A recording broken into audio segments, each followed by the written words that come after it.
আসসালামু আলাইকুম রহমতুল্লাহি ওবরাকাতুহু। আজ থেকে আমরা পবিত্র কোরআন মাজিদ বানান করে সহি শুদ্ধভাবে শেখার চেষ্টা করব। এর আগে আমরা কায়দা পর্ব শেষ করেছি।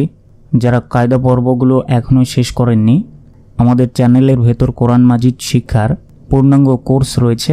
তো আগে কায়দা পর্বটি শেষ করে এসে তারপরে এই পর্বগুলো করবেন। আর কায়দার অন্যান্য পর্বের লিঙ্কগুলো আমি ভিডিও ডেসক্রিপশন বক্সে দিয়ে রাখব, সেখান থেকে আপনারা দেখে নিতে পারেন। আজকের ক্লাসে আমি সূরা বাকারার 1 থেকে 5 আয়াত পর্যন্ত আপনাদেরকে বানান করে শেখানোর চেষ্টা করব।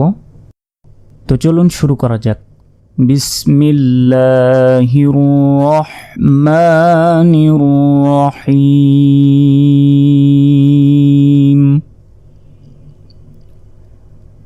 আলিফ লাম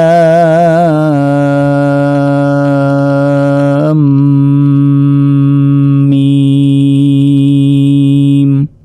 এই শব্দে দেখুন জবর জের পেশ কিছুই নেই, শুধু লামের উপর মোটা চিহ্ন রয়েছে এবং মিমের উপর মোটা চিহ্ন। এই শব্দগুলোকে হরফে মুকাত্তাআত বলা হয়। আসলে এই শব্দগুলো অন্যরকম উচ্চারণ হওয়ার কারণ হচ্ছে এই শব্দগুলোর অর্থ আল্লাহ ব্যতীত আর কেউই জানেন না। এরকম শব্দ কোরআন মাজিদে প্রায় 29টি রয়েছে।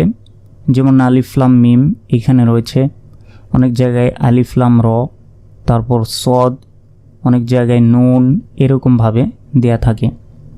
তো এই শব্দে লামের উপর দেখুন মোটা চিহ্ন, যার কারণে এখানে 4 আলিফ পরিমাণ টেনে পড়তে হবে। মিমের উপরেও মোটা চিহ্ন, এখানেও 4 আলিফ পরিমাণ টেনে পড়তে হবে। এবং মিমের উপর তাজদিদ, তাই লাম গিয়ে এই মিমকে ধরবে এবং এখানে একটি গুন্না হবে। আলিফ লাম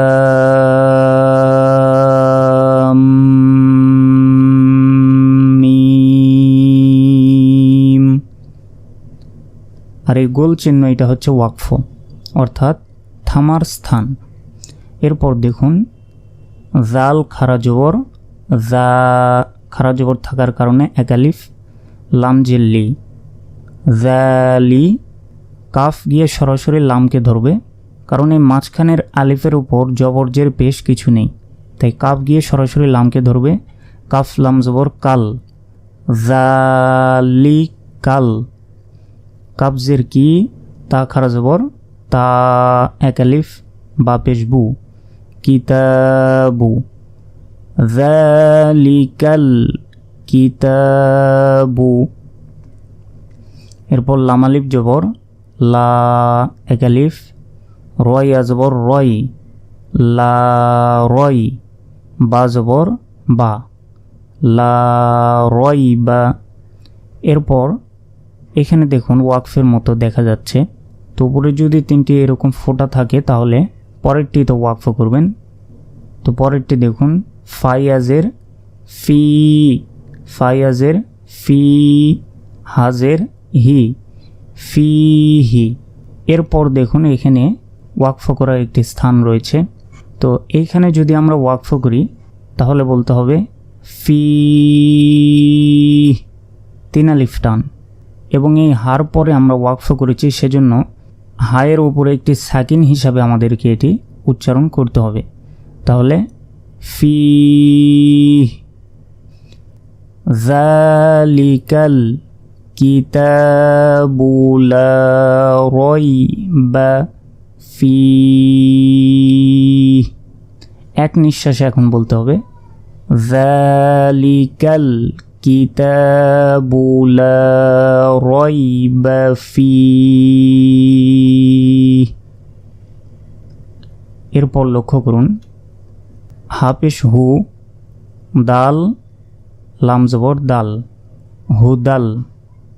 দালের উপর 2 জবর থাকার পরেও এর পরের অক্ষরে দেখুন লামে তাজদিদ রয়েছে, তাই এখান থেকে একটি জবর বাদ যাবে, তাই দাল লাম জবর দাল। এবং ইয়া বাদ যাওয়ার কারণটি হচ্ছে ইয়ার উপর জবরজের পেশ কিছুই নেই। এখন বলতে পারেন যে ইয়া তাহলে দিয়েছে কেন? এটা আসলে অর্থের জন্য ইয়া দিয়েছে, কিন্তু উচ্চারণের সময় ইয়া অক্ষরটির উচ্চারণ বাদ যাবে।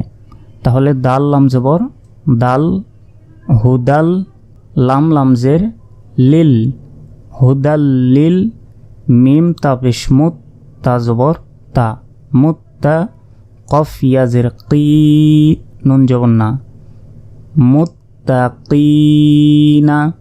এরপর দেখুন এখানে ওয়াকফ রয়েছে, তাহলে মুত্তাকিনার পর যদি আমরা ওয়াকফ করি তাহলে শেষের অক্ষরের উপর সাকিন হিসাবে আমাদের উচ্চারণ করতে হবে এবং 3 আলিফ পরিমাণ টেনে পড়তে হবে। মুত্তাকিন, হুদাল লিল মুত্তাকিন। এরপর দেখুন আল্লাযীনা। এখানে আল্লাযীনা বলার কারণটি হচ্ছে আলিফের উপর দেখুন জবরজের পেশ কিছুই নেই। আমরা আগে শিখেছি জবরজের পেশ কিছু না থাকলে সে অক্ষরটির উচ্চারণ হয় না, কিন্তু এইখানে যেহেতু আমরা ওয়াকফ করেছি এবং ওয়াকফের পর যদি দেখেন সরাসরি কোনো অক্ষরের উপর তাজদিদ, তাহলে এই আলিফের উপর একটি জবর হিসাবে আমাদেরকে ধরে নিতে হবে।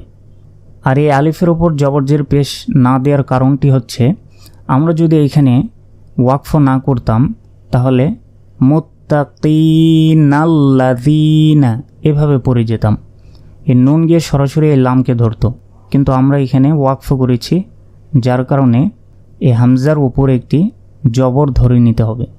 হামজা লাম জবর আল, লাম জবর লা, আল্লাহ, জাল ইয়াজের জি, এক আলিফ, জেরের বাম পাশে ইয়া সাকিন, এক আলিফ, নুন জবর না, আল্লাযীনা, ইয়া হামজা পেশ ইউ, এখানে ওয়াও অক্ষরটির উপর ছোট্ট একটি হামজা। এরকম যদি দুটি অক্ষর থাকে তাহলে সাধারণত উপরের যে অক্ষর সেটিরই আমরা উচ্চারণ করব আর নিচের অক্ষরটিকে বাদ দিব। তাহলে ইয়া হামজা পেশ ইউ, মিমজের মি, নুন ওয়াও পেশ নু, এক আলিফ, ইউ মিনু, নুন জবর না, ইউ মিনুনা, আল্লাযীনা ইউমিনুনা।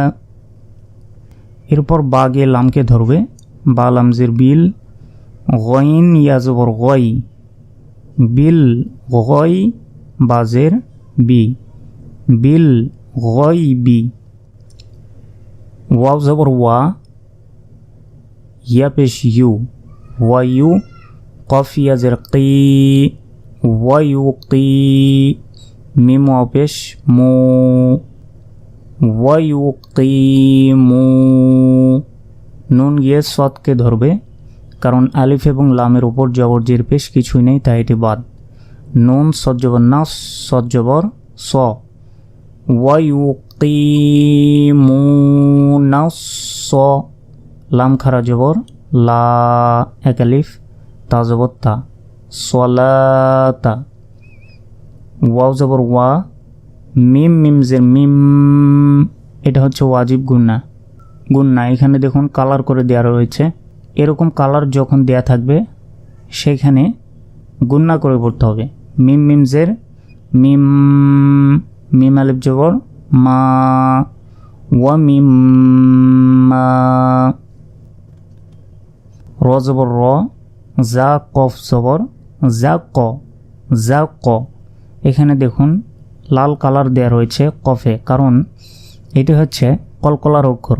কলকলার অক্ষর হচ্ছে 5টি, কফ, ত, বা, জিম, দাল। এই 5টি অক্ষরের উপর যদি জজম থাকে তাহলে সেই অক্ষরকে কলকলা হিসাবে আমাদেরকে পড়তে হবে। কলকলা করতে হলে সেই অক্ষরটিকে একটু ঝাঁকুনি দিয়ে করতে হবে এবং মোটা করে উচ্চারণ করতে হবে, অর্থাৎ এখানে একটি প্রতিধ্বনি হবে, যেমন যা কফ জবর যা ক, যা ক, যা কফ জবর জাক নয়, যা কফ জবর যা ক, যা ক, কফ, ত, বা, জিম, দাল। এই 5 হরফে জজম হইলে কলকলা করে পড়িতে হয়। তাহলে রজা ক, নুন খারা জবর না, হাম ইম পেশ হুম, রজা ক না হুম, ইয়া নুন পেশ ইউ। গুন্না কেন করলাম? কারণ নুন সাকিনের পর দেখুন ফা অক্ষরটি এসেছে। ফা কিসের অক্ষর? ফা হচ্ছে ইকফার অক্ষর, তাহলে আমাদের গুন্নার সহিত পড়তে হবে। ইউং ফি, কফ ওয়া পেশ কু, এক আলিফ, নুন জবর না, ইউনফিকুনা। এরপর দেখুন এখানে ওয়াকফ রয়েছে, তাহলে শেষে আমাদের 3 আলিফ পরিমাণ টেনে পড়তে হবে এবং শেষের অক্ষরের ওপর সাকিন হিসাবে উচ্চারণ করতে হবে। ইউনফিকুন।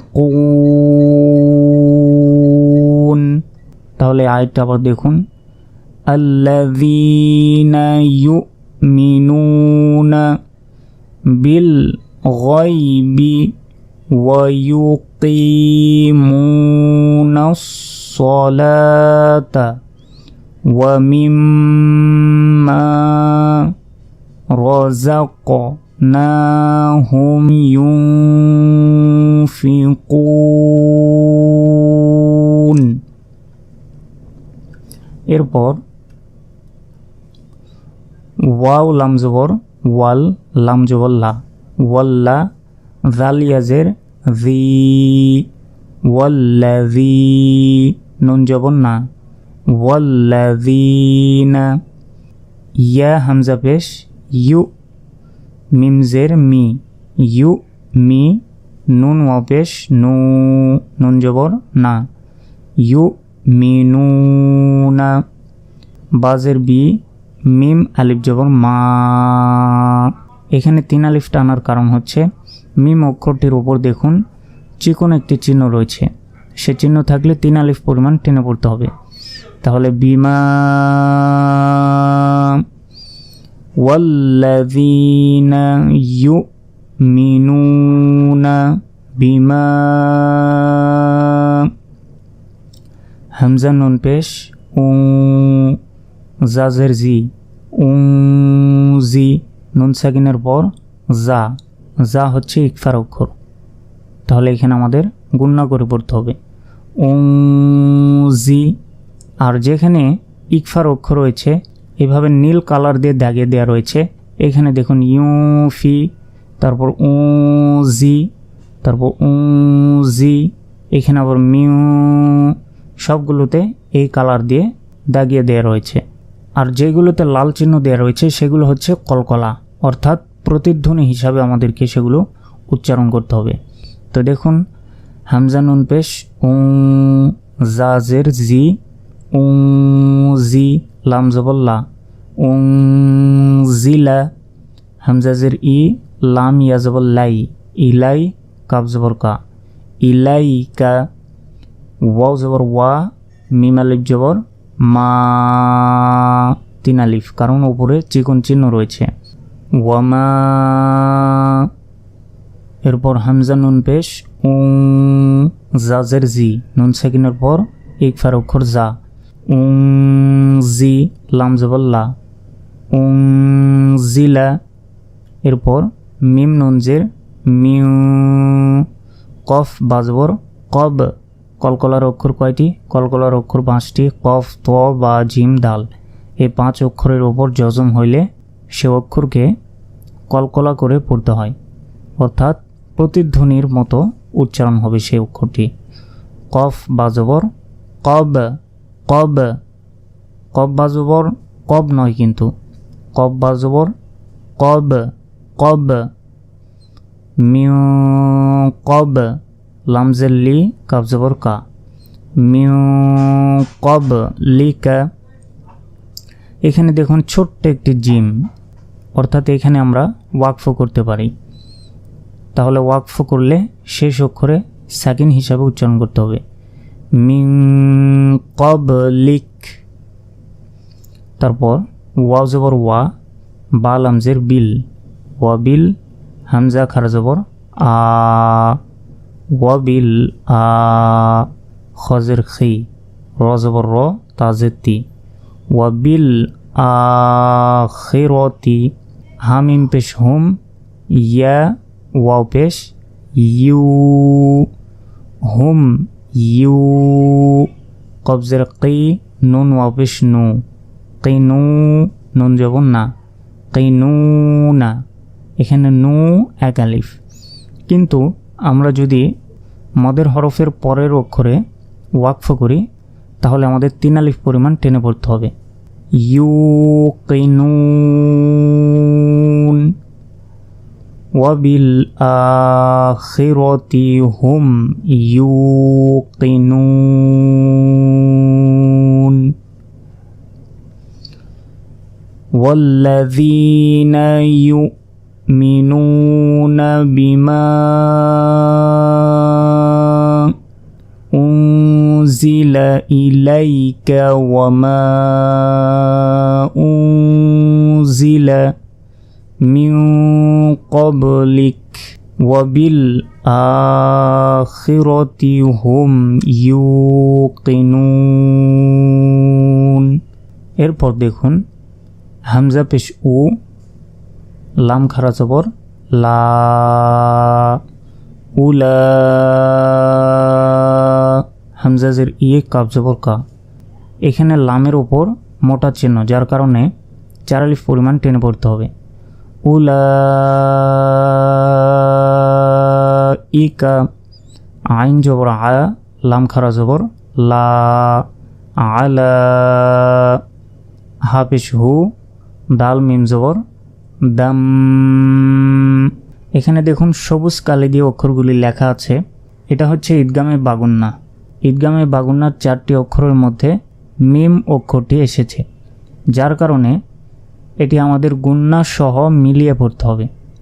তাহলে দাল মিম জবর দাম, এই মিম গিয়ে সরাসরি রকে ধরবে, মিম রজের মির, কারণ রর উপর তাজদিদ রয়েছে। আর এইখানে নুন সাকিনের পর র অক্ষরটি এসেছে। র কিসের অক্ষর? র হচ্ছে ঈদগামে বেগুন্নার অক্ষর, আর এটা হচ্ছে ঈদগামে বাগুন্না। বাগুন্না গুন্না করে পড়তে হয়, আর বেগুন্না যেটা, বেগুন্নাকে গুন্না ছাড়া পড়তে হয়। তাহলে মের রব, রব অজবর রব, বাজের বি, হামিমজের হিম, মের রব বি হিম। এখানে দেখুন কফ, এখানে আমরা ওয়াকফা করতে পারি। তাহলে উলাইকা আলা হুদাম মির রব্বিহিম। এরপর ওয়া জবর ওয়া, হামজা পেশ উ, ওয়া উ, লাম খারা জবর লা, উপরে দেখুন মোটা চিহ্ন, তাই এখানে 4 আলিফ পরিমাণ টেনে পড়তে হবে। লাম খারা জবর লা, হামজা জের ই, কাফ জবর কা। ওয়া উলাইকা, হা পেশ হু, মিম লাম পেশ মুল, হুমুল, মিম ফা পেশ মুফ, হুমুল মুফ, লাম জের লি, হাওয়া পেশ হু, মুফ লি হু, নুন জবর না, মুফ লি হু না। এখানে যদি আমরা ওয়াকফা করি মুফলিহুন, 3 আলিফ। ওয়া উলাইকা হুমুল মুফলিহুন। প্রিয় দর্শক শ্রোতা, আজকের ভিডিওটি এ পর্যন্তই। আশা করি পরবর্তী যে কোরআন মাজিদের পর্বগুলো রয়েছে সেগুলো অবশ্যই আপনারাও করবেন, তাহলে ইনশাল্লাহ খুব অতি অল্প সময় কোরআন মাজিদ সহি শুদ্ধভাবে আপনি শিখতে পারবেন।